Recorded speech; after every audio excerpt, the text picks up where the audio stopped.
சீமானுடைய சமீபத்திய போக்குகள் வந்து ஆச்சரியமாகவும் வருத்தம் தருவதாகவும் இருக்கிறது. தனிப்பட்ட முறையில் விஜய் மீதான அவருடைய விமர்சனங்கள் வந்து ஏற்புடையதல்ல. விஜயோட கொள்கைகளை நீங்கள் எவ்வளோ வேணால் விமர்சனம் பண்ணுங்க, அதுக்கு உங்களுக்கு உரிமை உண்டு. தனிப்பட்ட முறையில் விஜய் மீதான அவருடைய தாக்குதல் அதிர்ச்சி அளிக்கிறது. இப்படி வந்து கொச்சையான வார்த்தை இது.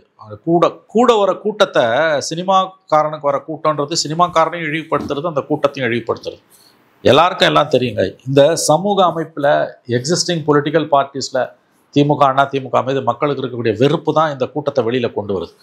அதை தான் நீங்கள் ஆராயணுமே அல்லாமல் வந்து இவங்க எப்படிப்பட்டவங்கன்னு நயன்தாராவோ அஜித்தோ இவங்களோட ஜாதகத்தை நோண்டி பார்க்கறது உங்கள் வேலை இல்லை.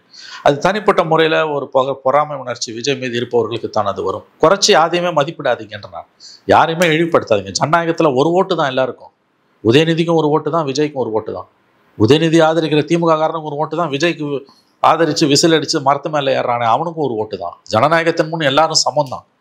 இதை நீங்கள் வந்து புரிஞ்சுக்காமல் வந்து வரக்கூடிய கூட்டத்தை இழிவுபடுத்துறதும் XYZ வந்து இந்த கூட்டம் வரும் என்பதும் ரொம்ப தவறான, இது ரொம்ப தனிப்பட்ட பகை உணர்ச்சியால் வரக்கூடிய ஒரு கருத்து.